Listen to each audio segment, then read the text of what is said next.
kale salad, which was given to us for free, and curry sauce on some rice, free cookies. You can draw your face with Rick and Carrie Parks. And just like that, the complete first season.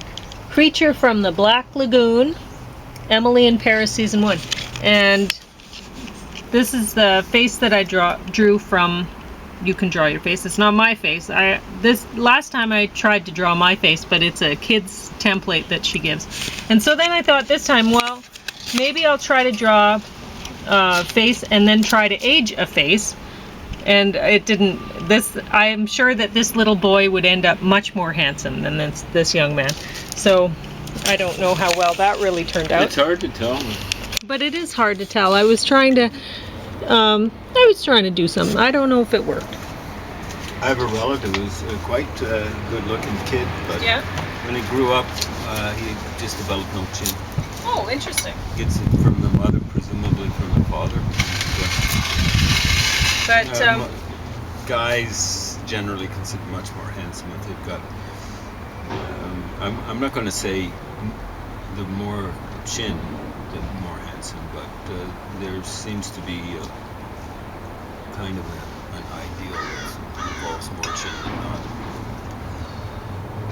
Okay. So I'm going to move this a little bit. Under the cookie? Yeah. I don't want to get curry on it. Yeah, I would like that.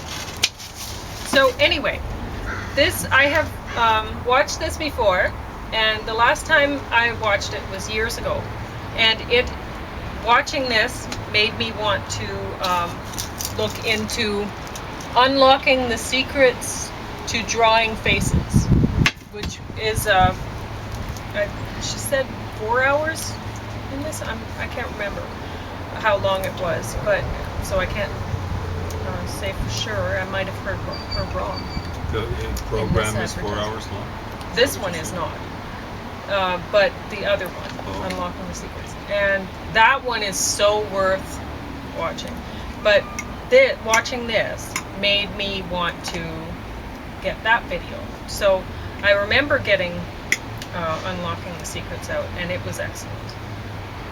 This one is designed for children. She's teaching children how to draw their own faces. Oh, I heard her saying, get out your mirror, or whatever. Yeah, exactly.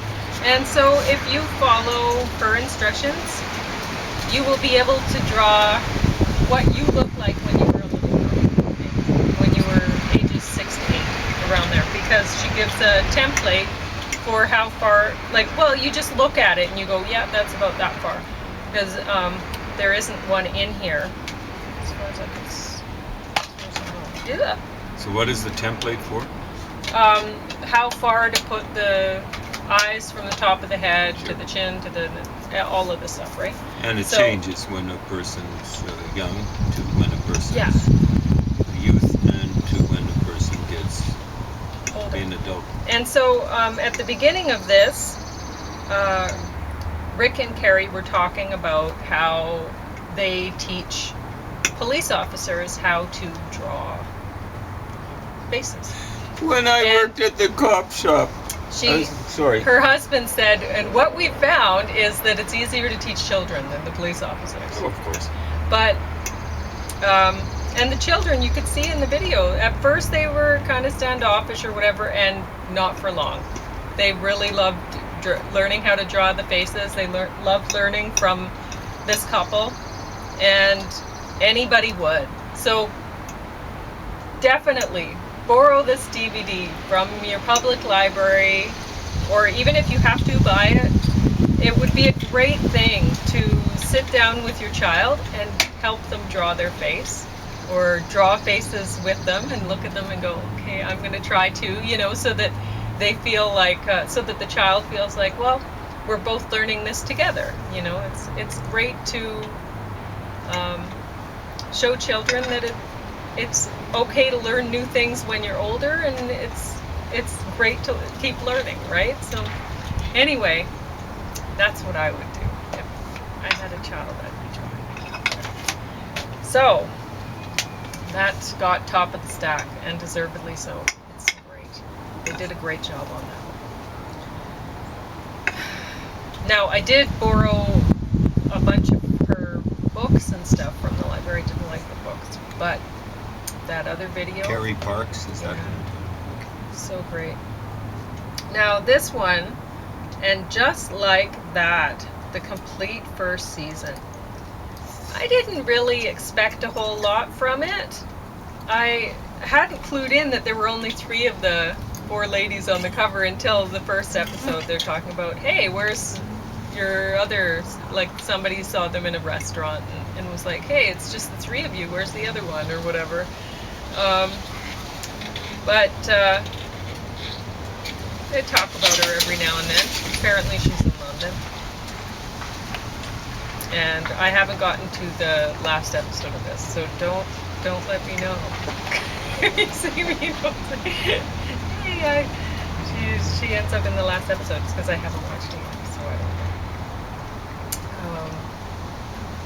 But yeah, I really thought this was great. The first episode, the end of it, I actually got choked up. When you were describing it to me, afterwards, and you were a little teary. I mean, I'm not. I wasn't a fan of Sex and the City. I watched it when it was in syndication. It was on all the time, so I was like, oh, okay, may as well give it a shot. But anyway, and now, I mean, this is them in. That was about them in their 30s, and this is about them in their 50s. And apparently none of them have went through menopause yet. I don't know if it's just me, but my sex drive vanished, completely gone. Once I hit menopause, kaput, nothing. And I mean, okay, we'll get into that a little bit later because we're going to be talking about that in this next, another show by the makers of Sex and the City or something. So I just have to say, yep, they're having a lot of sex in this. Whatever. But there's a lot more story than there was with Sex and the City, and I really enjoyed it. I haven't seen the last episode in this yet, but I can say right now I'm sure I'll like it. I've liked watching the whole thing so far. Creature from the Black Lagoon. It's in black and white, and it's from, well, it says 1950 somewhere. 1954. And so it's the original, I guess. Yeah. Unless that was a remake. That was the year I was born. It's a little bit, you know, the costume is a little bit silly looking or whatever. They worked hard to get this costume. It's not like nowadays where you could just do a bunch of things on the computer and there you go. You got yourself a monster. They really had to work to make them. So whatever. Oh, there we go. It looks like a scuba diver with claws. That's good. Yeah, and well, that's what he is. Yeah, there we go. And that actor would have had to work really hard to those swimming scenes with that costume on. Wow. So, well, you'd want to get it over and done with. I can remember I used to have to do a lot of water when I did groundskeeping around the city hall. Yeah.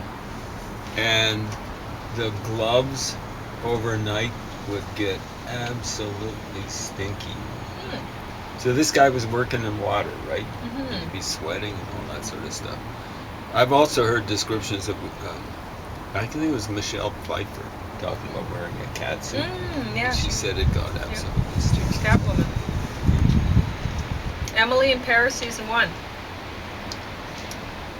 This I didn't like. It's younger.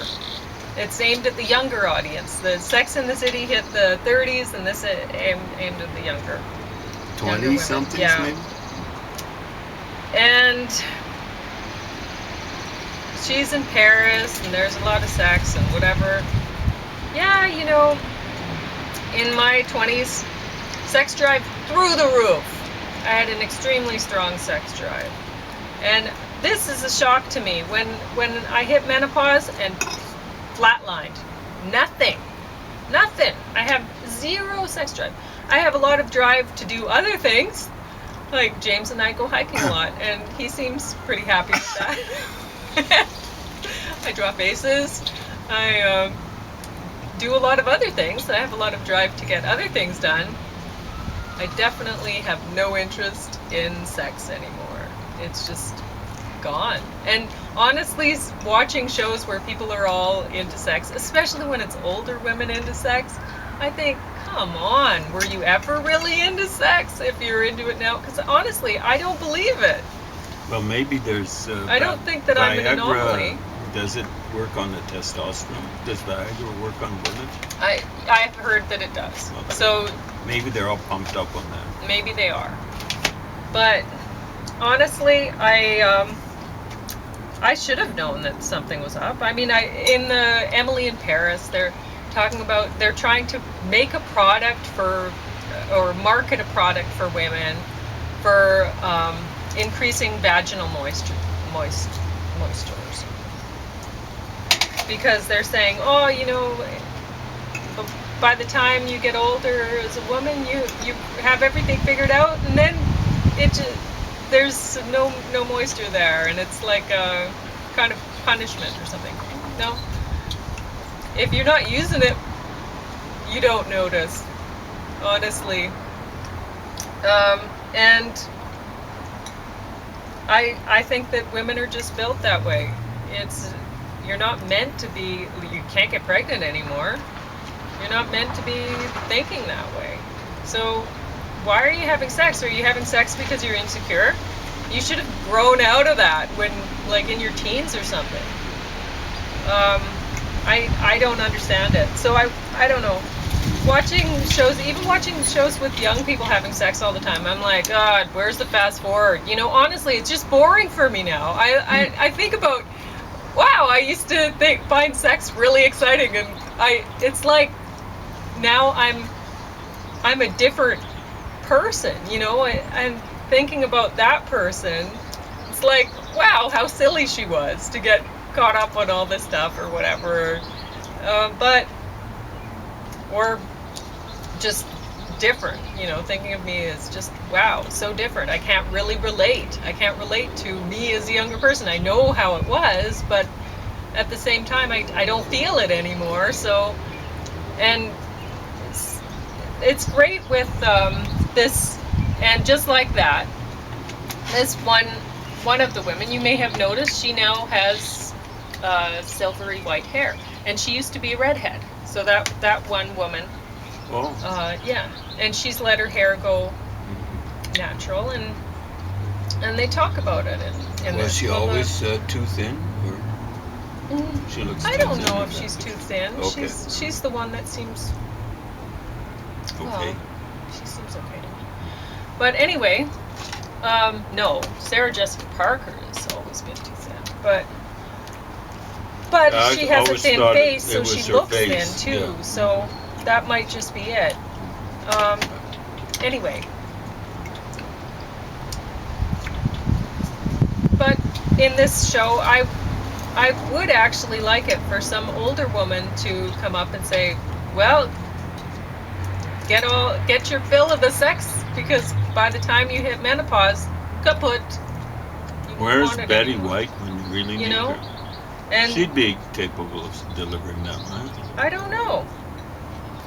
I just and so I can't relate to older women who in these TV shows that are wanting to be desirable or something. I'll be desirable as an artist or something. I'll be desirable as a poet or a songstress or a gardener or whatever, all of the things that I do. I'll be desirable as that. As a cook? Did you mention that? Yep, but I didn't cook today, so this is not me. This is out of a package. It doesn't matter. Food preparation is an important skill.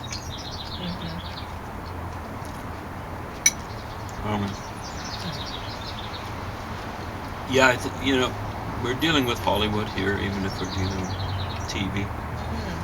I think that just one reason why women, once they hit menopause, get past a certain age, are kind of like feminists, like they're kind of much more independent of men. And it's partly, of course, they don't have to be worried about getting saddled with a kid, depending on a guy to help out with money, if nothing else. Yeah, it's a good tasting salad. My only complaint about the salad, kale stems. Nobody wants to eat kale stems. Or juice them. I wouldn't put the kale stems in the salad, but I will look at the ingredients list, and it's probably going to give me a headache because it has onion in it. But at the same time, I'm so thankful that I'm eating it because I didn't want to cook. And it did look delicious. But anything you want to talk about? Well, I was just going to mention about when I worked at the cop shop. It is important, or it used to be, they probably use computer stuff nowadays. Important to have a guy on staff or gal on staff who can do pictures of suspects. How do I know? They had a guy at the cop shop. They had 100 cops. Was it 100 cops? Something like that. Plus support staff. 5 platoons. Maybe an average of 20 per platoon. They worked around the shift, around the clock, and they'd shift through the 24 hours. But there was one guy. My nickname for him was Amazing. I'm not going to mention his name. But he was a mouthy, illegitimate child. Talking about. But someone must have called him canceling criminals or suspects, which is what really concerns me. Being terribly impressed. But he was a suspect for a while. In fact, he was a criminal. He got caught drunk driving. Hey, the cops had to drive vehicles around. Except for the ones that worked in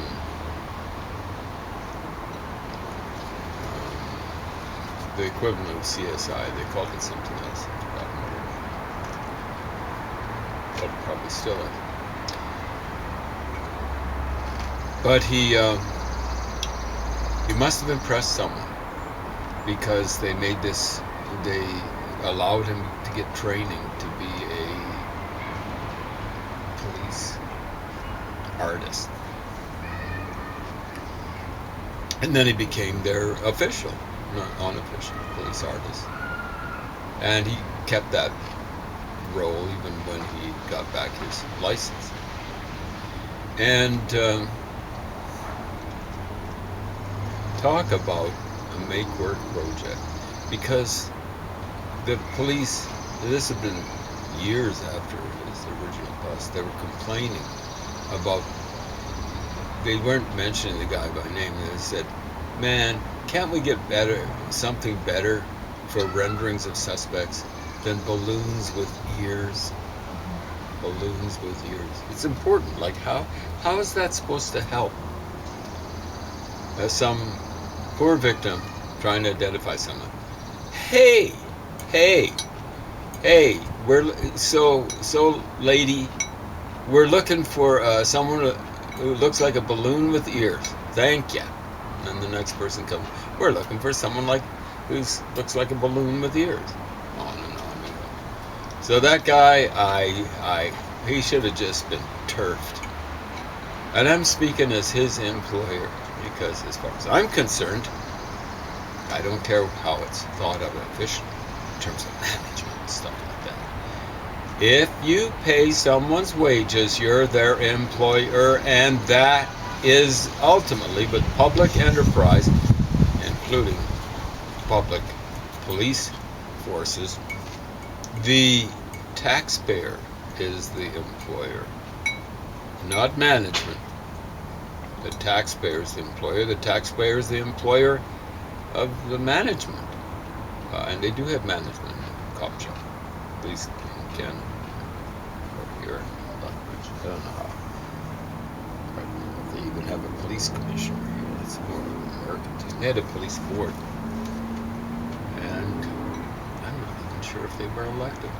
The hospital board is elected, hopefully. In Lethbridge.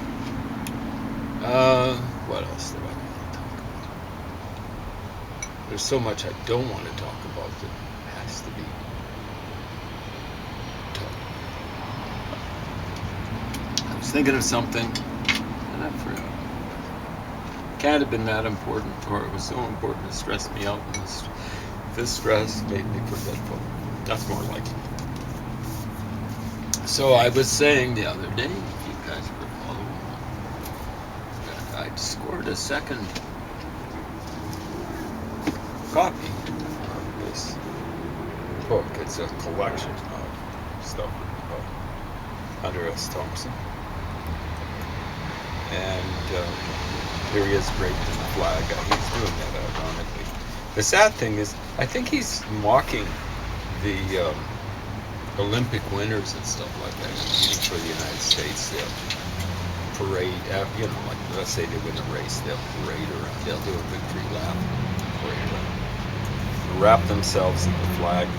And I'm hoping that's why he's sweating, because the only other time I've seen someone sweating like this, when it hasn't been scorching hot, and or the person hasn't been overworked too much athletically or on the job, is this one doctor who's working at a place where I work, and the guy had been sampling the wares he was supposed to be dispensing. He was an amphetamine addict. I wouldn't be surprised if Hunter S. Thompson was an amphetamine addict. That guy smelled like a medicine cabinet that worked. He was paranoid. I mean, one time during coffee break, he was saying to me, he singled me out, "You're laughing at me. You're laughing at me." No. But inwardly, I was. Did you get a second copy because yours is falling apart? No, the second copy is the one that was falling apart. So, buyer beware. Why did you pick it up? I'm getting to that. Buyer beware. Caveat lector or something like that. Reader beware. Because I don't recommend buying these. This is a collection of stuff. So when I scored this thing, someone was getting rid of a whole ton of it. So what else was involved? Do they have it here? What is going on here? I thought they had a picture.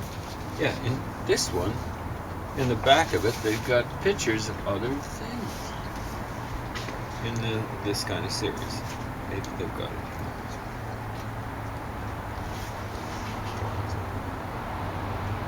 Yeah, it just doesn't open. So, classic books by The Great Shark Hunt.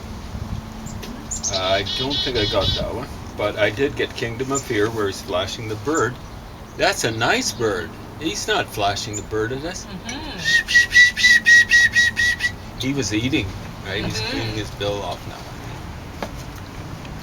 Little black-capped chickadee. With one of his two classic calls. Kind of a beep, beep, beep thing. And the other one is kind of like a sleepy kind of... Hey, baby.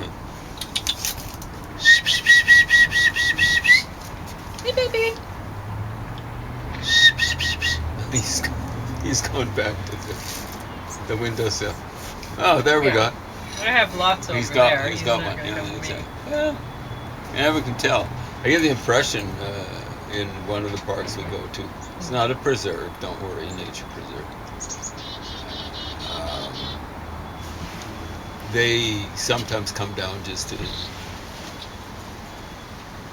have company. Anyway, so I had got this one, Kingdom of Fear. I haven't been able to track it down. I believe I got Hebrew, but most of these are collections. Here's the Rum Diary. This is at least part of it is in this book. Oh, where's the Great Shark Hunt? See, that's the thing. I forget what's in which. So, when I saw this, I was going, have I got it? Haven't I got it? So I grabbed it. It's in the library. It's free. I was going, well, like, in case I don't have it. Because Yeah, you could always put it back in there or give it to someone. well, I think I'm going to. But, anyway, I already had it, and I'd already finished it. So let's see how long. I don't think it was that far back. Let's see, 2017, and then this one.